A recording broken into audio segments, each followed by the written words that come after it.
एक लकड़हारा रात दिन लकड़ियां काटता, मगर कठोर परिश्रम के बावजूद उसे आधा पेट भोजन ही मिल पाता था।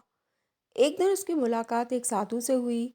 लकड़हारे ने साधु से कहा कि जब भी आपकी प्रभु से मुलाकात हो जाए, मेरी एक फरियाद उनके सामने रखना और मेरे कष्ट का कारण पूछना। कुछ दिनों बाद उसे वह साधु फिर मिला। लकड़हारे ने उसे अपनी फरियाद की याद दिलाई तो साधु ने कहा कि प्रभु ने बताया है कि लकड़हारे की आयु 60 वर्ष है और उसके भाग्य में पूरे जीवन के लिए सिर्फ 5 बोरी अनाज है। इसलिए प्रभु उसे थोड़ा अनाज ही देते हैं ताकि वह 60 वर्ष तक जीवित रह सके। समय बीता, साधु उस लकड़हारे को फिर मिला तो लकड़हारे ने कहा, ऋषिवर, अब जब भी आपकी प्रभु से बात हो तो मेरी यह फरियाद उन तक पहुंचा देना कि वह मेरे जीवन का सारा अनाज एक साथ दे दें ताकि कम से कम एक दिन तो मैं भरपेट भोजन कर सकूं। अगले दिन साधु ने कुछ ऐसा किया कि लकड़हारे के घर ढेर सारा अनाज पहुंच गया। लकड़हारे ने समझा कि प्रभु ने उसकी फरियाद कबूल कर उसे उसका सारा हिस्सा भेज दिया है।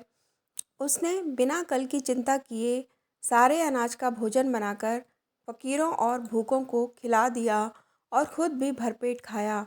लेकिन अगली सुबह उठने पर उसने देखा कि उतना ही अनाज उसके घर फिर पहुंच गया है। उसने फिर गरीबों को खिला दिया, फिर उसका भंडार भर गया। यह सिलसिला रोज़ रोज़ चल पड़ा और लकड़हारा लकड़ियां काटने की जगह गरीबों को खाना खिलाने में व्यस्त रहने लगा। कुछ दिन बाद वह साधु फिर लकड़हारे को मिला तो लकड़हारे ने कहा, ऋषिवर, आप तो कहते थे कि मेरे जीवन में सिर्फ 5 बोरी अनाज है, लेकिन अब तो हर दिन मेरे घर 5 बोरी अनाज आ जाता है। साधु ने समझाया, तुमने अपने जीवन की परवाह ना करते हुए अपने हिस्से का अनाज गरीबों और भूखों को खिला दिया, इसलिए प्रभु अब उन गरीबों के हिस्से का अनाज तुम्हें दे रहे हैं। इस कथा का सार यही है कि किसी को भी कुछ भी देने की शक्ति हम में है ही नहीं। हम देते वक्त ये सोचते हैं कि जिसको कुछ दिया तो ये मैंने दिया।